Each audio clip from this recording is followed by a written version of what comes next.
Hey everybody, welcome to my Suburban Oasis.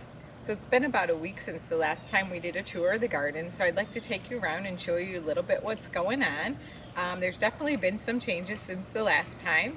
So if you're enjoying my channel, give me a thumbs up on this video, subscribe, even hit that notification bell, boop, just to get notified anytime a new video comes out. Alright, let's take a stroll through the garden together and check out what's happening. Alright, well let's take a look at this coffee cups alocasia here, which is looking very nice. And I've got my pretty Gretel. These are my eggplants. They're called Gretel and they are white, and my mom has had some and she says they're delicious. I don't eat eggplant, but I thought these were just too cute not to grow them. Now my two hibiscus are flowering here, which is just starting to look really tropical. Brings a great flavor to this bed. And then I also have my Rose of Sharon hibiscus back there. And then on either side I have my beautiful Pugster Blue butterfly bush, and the other one is blooming just a little bit more right now. So let's take a look at that one because the blooms on it are so pretty. If I had to choose between the Pugster Blue and the Pugster Pink, I think I would go with the Pugster Blue.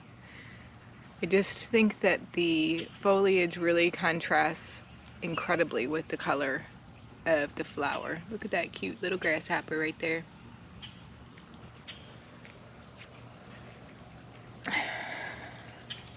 And so my marigolds continue to bloom along with these amazing sunflowers. Holy cow, they're tall.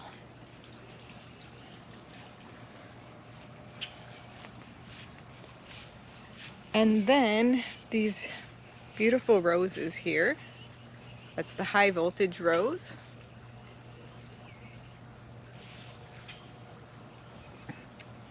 And my favorite of all the dahlias that I'm growing right now, these really are quite prolific. I'm gonna have to look at the bags because I think I told you before I got some dahlias that didn't belong and some that were part of the batch, so I'm gonna figure out which kind those are so I know. This one is also really gorgeous. Just look at the deep color on that, and the white creamy edges that are lining it. I think that's beautiful. I haven't cut any yet for a bouquet, but I am definitely considering it. So let's take a quick look at the potager garden and then we'll head over to the woodland area. My purple smoke bush has also really just jolted into some height. You can probably see up there we're getting ready to have our roof redone. Oh, that's going to be quite the project in a couple of days. They'll be tearing off 2 layers and putting on some new ones. And they will actually be a different kind than what we have right now, and pretty much cost as much as a new car, so hopefully it will look good. Back in the back you can see my angel wing gourd is getting rather large and very cute. I'm definitely enjoying watching that grow on. We're trying to trap the groundhog. He spends a lot of time eating things. He successfully grabbed a cantaloupe out of the trap and took it out without getting caught. So we're going to try another trap to see if it works better. These are live traps. Everything's looking really healthy in this area. The Virginia is looking very healthy, so that will start taking on a fall color. And I'm looking forward to that as the temperatures cool down. But right now I'm just really enjoying the summer still. It's supposed to rain maybe about an inch tonight. These 2 service berries are still getting acclimated to their new space, but I think after this year they really will have adapted. I have some peppers that are about 3 feet tall here, and you can see they are quite giant peppers. This one's starting to turn red. These are the red Marconi sweet peppers. You can see I have a hot and heavy pepper back down in here that is turning red. I have just done a harvest of most of my onions and some squash, and it looks like there's another one down here that is ready as well. And it's trying to actually take over my garden here. So I may get a couple more from it. I may cut some of these leaves off just so I can get a little control of that back. You can see how it's very beautiful, but I can't get through my garden. My tomatoes are struggling a little bit because the groundhog keeps eating the tomatoes. But the sedums are looking very pretty up front right here. I just love the color of those.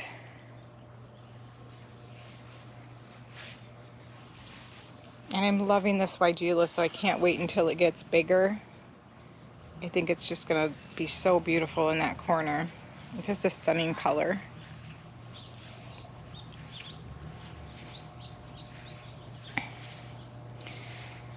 A lot of my Deutzia have put on some great growth, and some of them are even coloring up due to the heat and sun. I think they actually prefer to be in part sun or part shade, and they definitely do not like to have too dry of soil. Now my coralberry bush back here is having some of its cute little pink blooms that will turn into pink berries. They will be beautiful, and they will really match with the coneflower and the phlox in this area.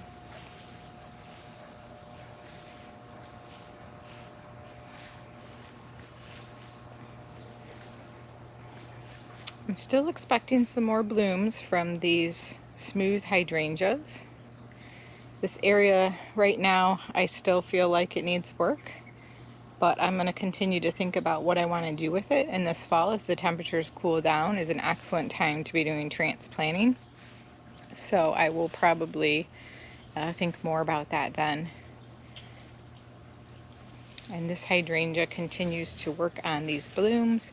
They haven't gotten a whole lot bigger since the last time I saw you, but when they suddenly start to grow, they go quick.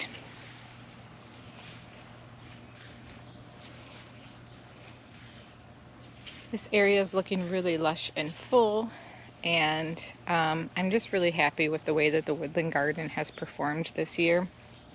Gotten a lot of questions about this. This is vinca. Some people call it myrtle. It has blue flowers in the spring. Oh, look at this. Just in time to show you. I've not seen one in the summer before, but that's what it looks like. Periwinkle blue flowers all over it in the spring. This David phlox is winding down right now, so what I will do is come in and I will deadhead it back, and I may get a little bit of a secondary flush of blooms out of it.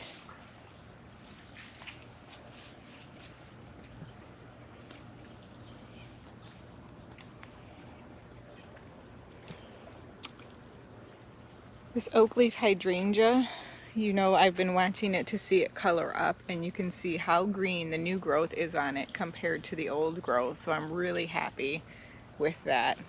Definitely the fertilizer and the iron supplementation that I've been providing it is helping. The rhododendrons in this area are looking nice.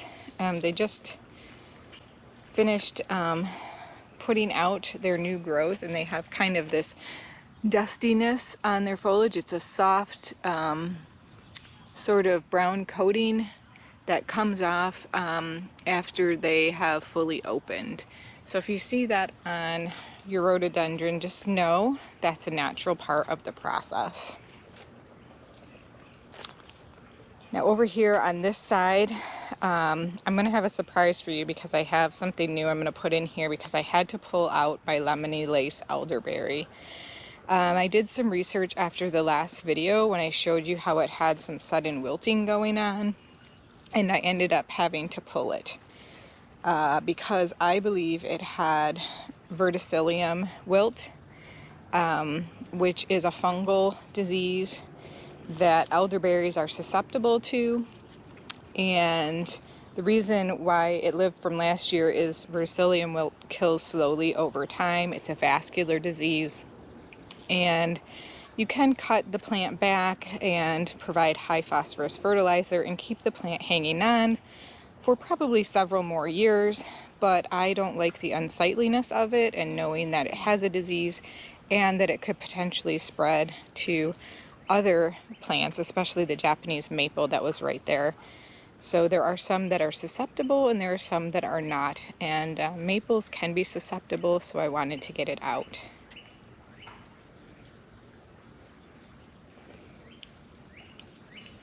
Everything's filling in nicely here. I have some new foliage that is coming out on these angel wing hostas right here in the center. You can see I had recently divided this into two, and both of them are doing really well and putting on new growth already. So that's exciting to see.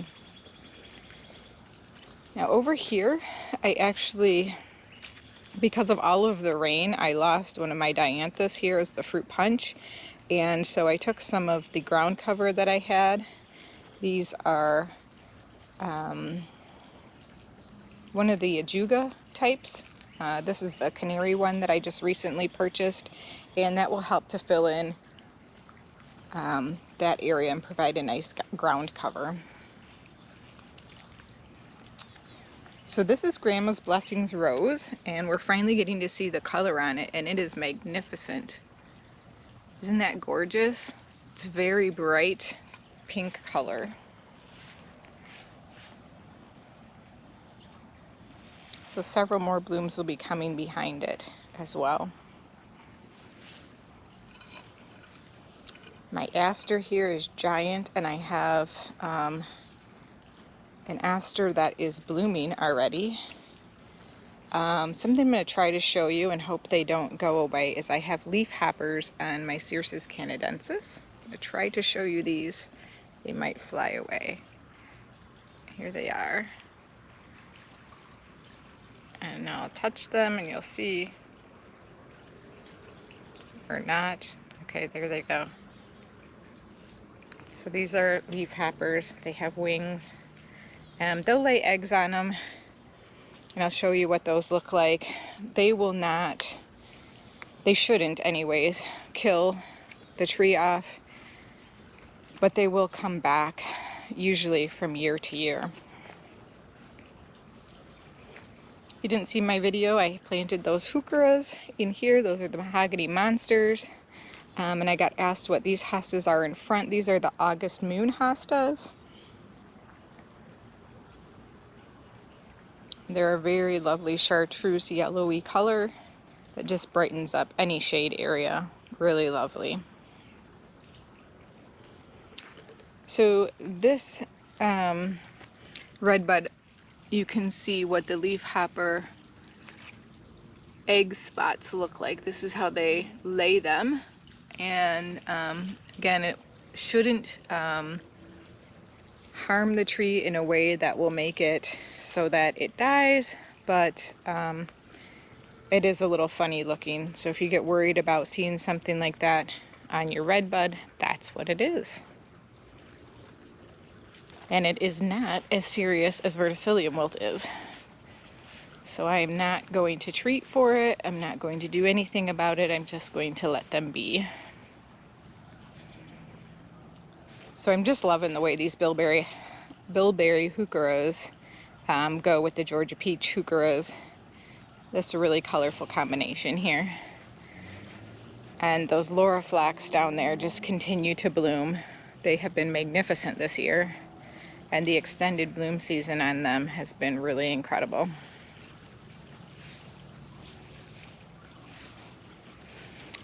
Now over here, I'm still waiting for this Rose of Sharon to bloom, but it looks like it actually has a bud that is ready to open up very soon.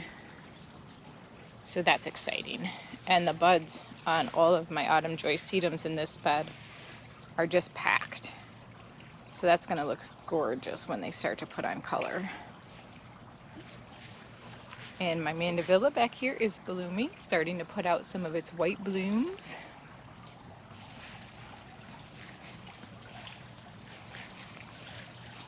So you can see on this deutzia how the color is starting to come out on this sort of a purple red. Now on my climbing rose back here, this is the Eden rose.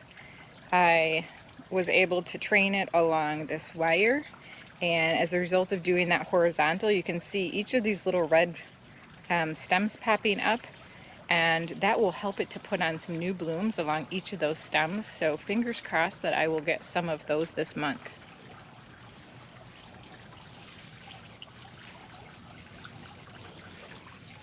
And this area to me just looks really pretty in terms of the color combinations. Even though there's not a lot of flowers, the colors just are really harmonious to me. And I did actually start to get a second bloom on this little devil nine bark here. What do you know about that? I did not expect that.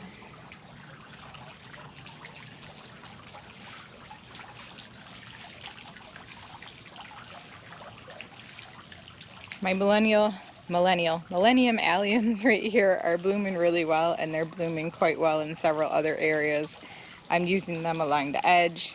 They just provide a really nice pop of color, and they're so whimsical with their little Dr. Seuss-like pom-pom heads on them.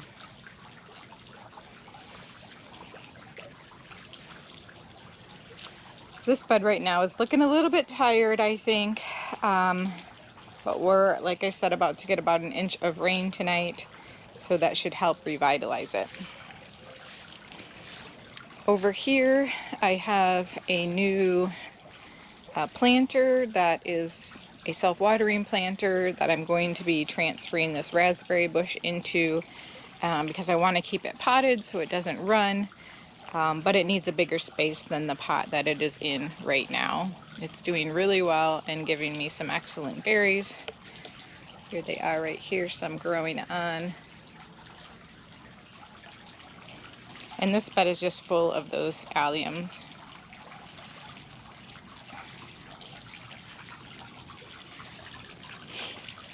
And over here we have the alliums along with the hydrangea, coneflower. One of my favorite areas, this fountain area.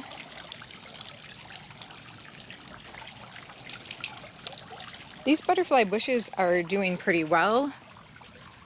I am hoping that they continue to push out blooms regularly. It does look like they have lots of buds on them. And I'm hoping that next year they come back even stronger. So we'll see how that goes. I was hoping they would put on a little bit bigger of a display. They're definitely late season flowers, but I was hoping they would be a little bit wider, as you can see based on the way I spaced them. I don't normally plant things according to the instructions in terms of the spacing. I usually plant them closer. But with these I did plant them according to the instructions, and they're actually further away than I'd like them, but that's okay. We'll see how they do next year too. And then my salvia here is putting on new growth and looking great after I divided it.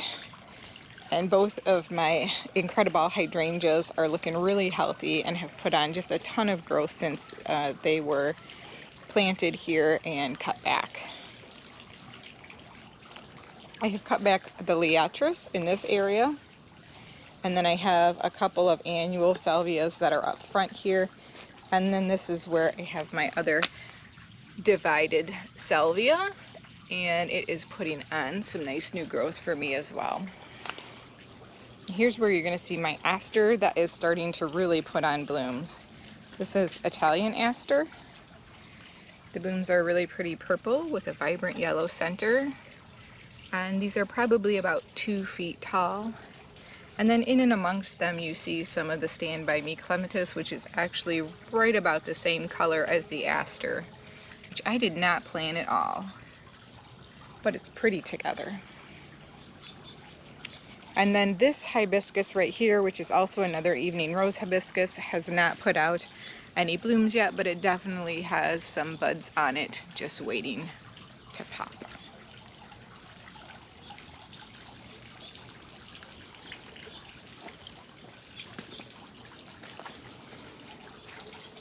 Here you can see I planted some of the elephant ears that were on my deck because they had gotten so big. They're doing really well in their new pot with the additional water. And I have the other ones over here. And let's go take a look out at the front yard. Okay, so the hostas are still looking good here. They're actually continuing to grow quite well. So I'm going to make sure that they stay nice and watered. And all of this bed is just looking lovely. As you can tell, I have cut back my liatris hedge here. So that is gone. It just was on its very last legs with only a few flowers left. And I have taken it down, and you can see it is very pretty grass-like now next to all of the boxwoods.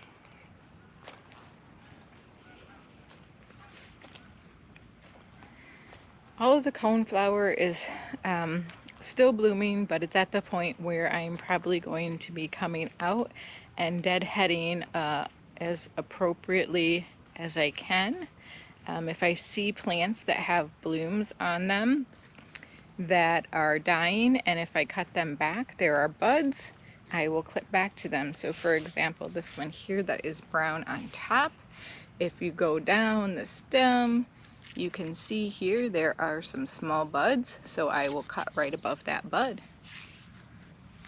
And that will hopefully allow more blooms, even more blooms, to keep coming. And then I'll leave the seed heads from those afterwards for all of the animals.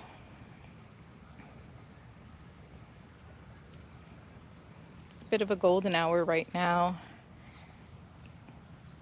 It's very hot and humid out. So here's where I planted the Millennium alliums that I got on clearance. I chopped it in half and planted one here and one here. And I think they look really lovely in this bed. They go quite well with the color scheme, and they're very easy to grow, very drought resistant. So I think they'll make a great addition to this bed next year as well. And these penstemon are just humming with bees. It's hard to see them because they literally crawl right into the flower heads. I'm trying to see if I can get them to show you that. He's not going in. Normally that's what they do. They just crawl right in and stick their heads in.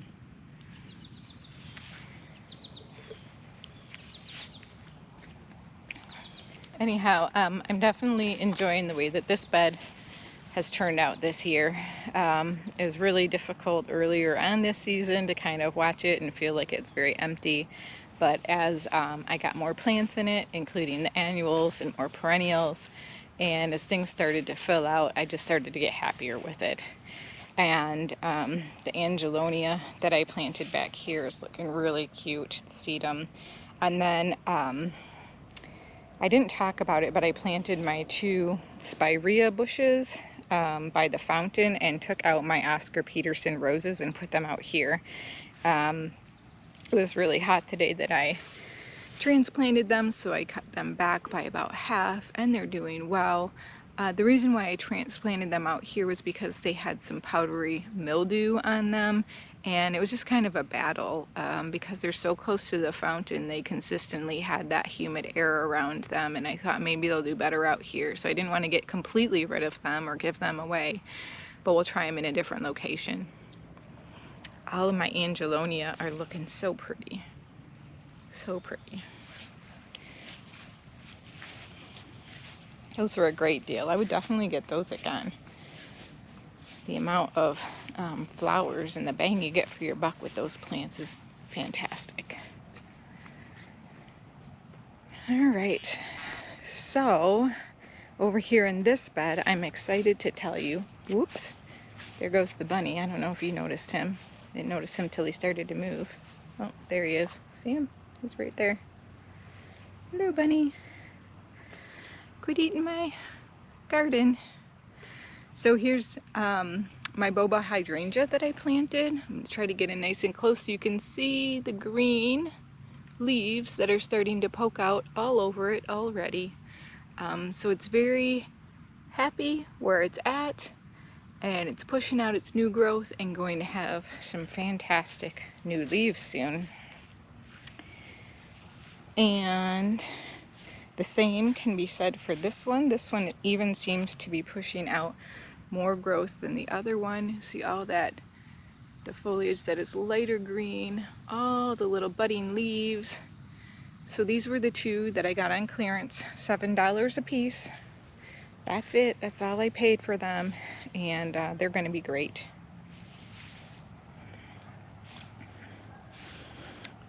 And here's my tree, looking lovely with the sedum just glowing in front of it.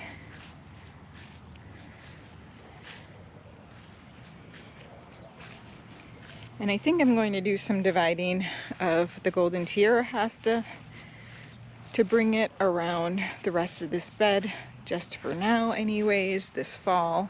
So I'll divide all of these. This is the plan right now. You know how this changes as a gardener. And then I'll dig these up and put them all along here, just so that that comes around to the circle and provides a more cohesive look along it. Hi, bunny. What you doing? Are you gonna hop away from me? All right, see you later.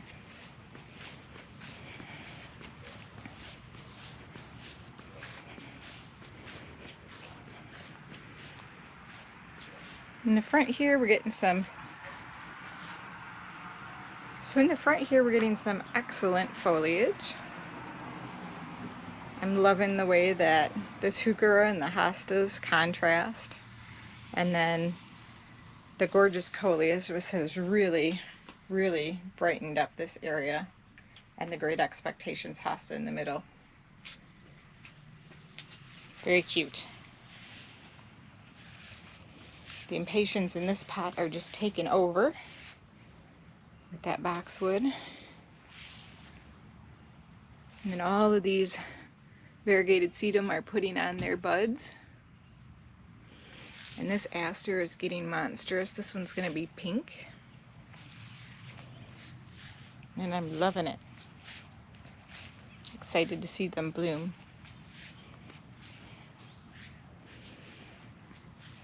I seem to be getting a little bit more life out of these guacamole hostas back here. They seem like they were fading out a bit, but after watering them and giving them a little bit of liquid fertilizer feed, they seem to be much happier. It tends to get a bit dry under this Japanese maple here, and that's when the hostas tend to peter out because they do like moisture to stay big.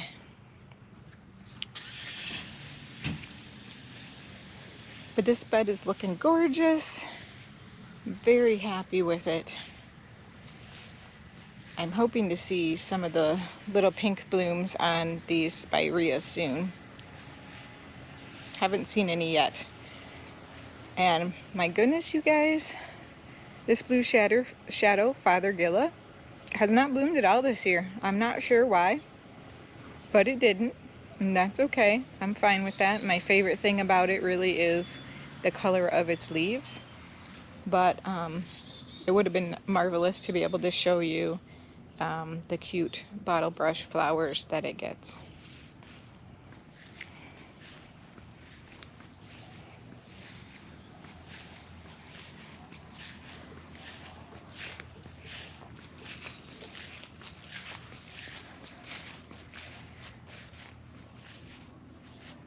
Last but not least, I still have not trimmed back to these hostas. It has been hot, it has been humid. We've been having some trips on the weekend, and I just haven't gotten around to it. So I need to get motivated, and I need to do it Um, and it is going to happen because it just looks so messy. Well, thanks for joining me today. I hope you're liking my giant sunflower forest. I sure am. I can't believe how many sunflowers there are and how tall it got this year. I hope you enjoyed this video. It was great taking you around the garden. I'll see you next time. Bye!